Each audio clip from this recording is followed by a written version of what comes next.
fast, sitting here praying that this night's gonna last.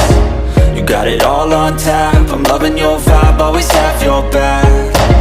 We like all the same tracks, listen all night in the sheets all black. Halo semua, salam sejahtera Malaysia. Selamat datang ke channel Fels Lifestyle. Info padu, info hangat disediakan di dalam channel ini. Saudara-saudara yang amat dihormati semua, sebelum ini kita mendengar nama Muhyiddin Yassin, nama Hadi Awang, dan juga Tun Dr. Mahathir Mohamad. Ketiga-tiga, saya boleh katakan, bos-bos besar ini, pemimpin pembangkang ini, yang kita tahu disiasat di bawah siasatan Kes 3R. Nah, apa keputusan terkini? Apa perkembangan terkini berkaitan dengan siasatan Kes 3R kepada tiga bos-bos besar ini, yaitu Mahathir, Hadi Awang, dan juga Muhyiddin? Kalau benar mereka ini disabitkan bersalah, dapat dibuktikan bersalah, adakah mereka akan dipenjara ataupun ditangkap? Nah, saudara-saudara, ini keputusan polis dikongsikan daripada Malaysia kini. Siasatan Kes 3R, Dr. Mahathir, Muhyiddin, Hadi. Tunggu arahan DPP, polis. Nah, saudara-saudara yang amat dihormati semua, kalau sudahlah Tun Dr. Mahathir yang kini bukanlah ahli parlimen, sudah kalah terhadap pada PRU 15 yang lepas, kalau dapat dibuktikan Dr. Mahathir ini bersalah berkaitan dengan Kes 3R ini, sudah pasti satu lagi kejutan buruk untuk Tun Dr. Mahathir, di mana kita boleh katakan sedangkan hari ini pun Tun Dr. Mahathir bukanlah ahli parlimen. Nah, begitu juga Muhyiddin Yassin dan juga Hadi Awang sebagai ahli parlimen pun, mereka yang kita dapat lihat Perikatan Nasional, mungkin ada yang berkata Perikatan Nasional akan bubar disebabkan satu persatu ahli parlimen daripada PN yang menyatakan sokongan terhadap kerajaan perpaduan.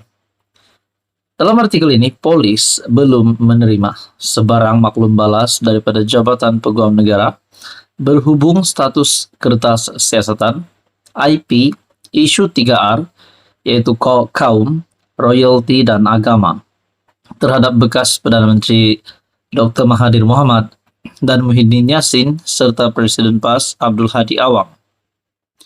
Menurut pengarah Jabatan Siasatan Jenayah Bukit Aman, Muhammad Suhaili Muhammad Zaid, semua penemuan polis berhubung kes itu diserahkan kepada Timbalan Pendakwa Raya DPP tahun lepas. Kami telah menyerahkan semua IP, tiada maklum balas setakat ini, katanya pada sidang media. Selepas polis menyerahkan kertas siasatan kami kepada DPP, orang bertanya apakah keputusan kes itu. Hasil siasatannya kita tunggu arahan lanjut daripada DPP, tambah Suhaili. Tahun lepas, polis melancarkan siasatan berasingan terhadap Mahathir, Muhyiddin, dan Hadi berhubung ucapan mereka kerana didakwa menyentuh isu 3R. Kesemua kes itu disiasat oleh pasukan khas polis yang ditubuhkan Bukit Aman untuk memastikan siasatan cepat ke atas semua kes melibatkan 3R. Kenyataan kontroversi pada September tahun lepas, Muhyiddin disiasat kerana ucapan kontroversi mengatakan haram mengundi calon PH semasa kempen PRK Pulai.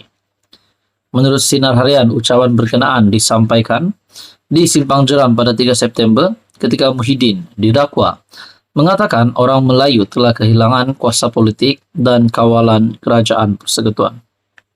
Hadi pula disiasat berhubung dakwaannya terhadap DAP pada Julai, mendakwa parti itu berhasrat mengekalkan makna Islam dalam perlembagaan persekutuan berdasarkan tafsiran penjajah British yang menjunjung liberalisme ataupun liberalisme dan kebebasan yang dianuti oleh negara barat. Sementara itu, Mahathir disiasat kerana didakwa menghina institusi diraja. Nah, kalau benar mereka bersalah, adakah ketiga-tiga mereka ini kita boleh katakan penderhaka ataupun penyangap. Nah, itu kalau mereka dapat dibuktikan bersalah. Apa komen Anda berkaitan dengan isu ini? Sekian saja. Teruskan bersama di dalam channel ini untuk info yang seterusnya. Mohon bantu channel ini dengan menekan butang like, share, dan juga subscribe. Halo semua, salam sejahtera Malaysia. Selamat datang ke channel Fels Lifestyle. Info padu, info hangat disediakan di dalam channel ini. Saudara-saudara yang amat dihormati, baru-baru ini kita dikejutkan dengan keadaan Tun Daim Zainuddin yang berkerusi roda dan disahkan sebelah matanya buta. Pada akhirnya, selepas Tun Daim Zainuddin keluar daripada hospital dan didakwa, dituduh di mahkamah dalam keadaan yang kita boleh katakan menyedihkan itu, akhirnya satu pendedahan yang pasti mengejutkan ramai. Selepas Daim Zainuddin gagal mengisytiharkan harta yang merangkumi 38 syarikat, 25 unit hartanah, 7 kenderaan mewah, serta 2 akaun dana pelaburan yang menjadikan penyebab Tun Daim Zainuddin diheret ke mahkamah. Tetapi rupanya ada satu yang lebih besar di samping perkara ini, yaitu isu Tun Daim Zainuddin yang gagal mengisytiharkan harta. Seorang ahli parlimen membidas. MP bidas Daim, Mahathir lebih dahsyat. Wow. Adakah ini bermakna satu lagi rahasia besar Tun Dr. Mahathir Mohamad sebagai Perdana Menteri dibocorkan atau dibongkarkan? Seorang wakil rakyat kerajaan menempelak dakwaan bekas Menteri Keuangan Daim Zainuddin bahawa kerajaan melakukan pelbagai salah guna kuasa ke atas musuh politik mereka. Sebaliknya, ahli Parlimen Sungai Petani Taufik Johari berkata, akta yang dinyatakan seperti akta hasutan, akta komunikasi dan multimedia, dan akta perhimpunan aman lebih banyak disalahguna oleh bekas Perdana Menteri Dr. Mahathir Mohamad ke atas pihak yang menentang kerajaan ketika pentadbirannya. Nah, ini satu lagi pendedahan yang pasti membuat Mahathir pening kepala. Katanya, pelbagai agensi kerajaan termasuk pihak polis dan pasukan simpanan persekutuan FRU turut dikerah Perdana Menteri keempat itu bagi menekan musuh politiknya dan menghalang kebebasan rakyat untuk berhimpun dan menyuarakan pandangan. Jika diimbau kembali, waktu Dr. Mahathir Mohamad menjadi Perdana Menteri kali pertama, akta-akta itu dipergunakan dengan lebih dahsyat. Ketika itu, FRU dan polis digunakan untuk mengenahkan kekerasan bagi menghalang hak kebebasan bersuara rakyat Malaysia, kata Taufik. Daim yang merupakan bekas Menteri Kanan, serta diketahui sebagai orang kepercayaan Mahathir, hari ini menggesa orang ramai bangkit melawan Perdana Menteri Anwar Ibrahim. Nah, persoalannya mereka nak orang ramai lawan Perdana Menteri hari ini. Dengan kenyataan ahli Parlimen Sungai Petani ini, bukankah Tun Dr. Mahathir Mohamad lebih dahsyat semasa pentadbirannya, semasa beliau menjadi Perdana Menteri? Daim dalam kenyataan mendakwa kerajaan dan Anwar menggunakan akta tersebut dengan sewenang-wenangnya terhadap pihak yang bersuara dan mengkritik kerajaan atau dirinya.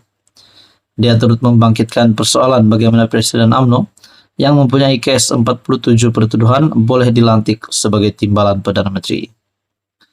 Mengulas lanjut, Taufik menekankan bahawa SPRM adalah sebuah badan bebas dan tidak dikawal oleh mana-mana parti politik atau mana-mana pemimpin, termasuk oleh Perdana Menteri. Katanya, segala siasatan berprofil tinggi terhadap individu-individu tertentu oleh pihak berkuasa adalah sesuatu yang luar biasa dan tidak pernah dilakukan oleh mana-mana kerajaan. Oleh yang demikian, Taufik berkata, jika Daim tidak bersalah, dia boleh mencabar segala tuduhan dan membuktikan kebenaran di mahkamah. Jika ada bukti kesalahan, maka siasatan akan dibuat pihak berkuasa seperti SPRM. Tapi kalau dia rasa tidak bersalah, boleh cabar keputusan itu di mahkamah. Itu adalah cara yang terbaik sekiranya ada salah laku, maka proses perbicaraan dan pendakwaan itu akan berlaku. Jadi, saya nasihatkan kepada Daim supaya menghormati proses undang-undang dan fokuslah kepada untuk membuktikan Anda tidak bersalah, katanya. Nah, saudara-saudara, apa komen Anda berkaitan dengan isu ini? Teruskan bersama di dalam channel ini. Jangan lupa tekan butang like, share, dan juga subscribe.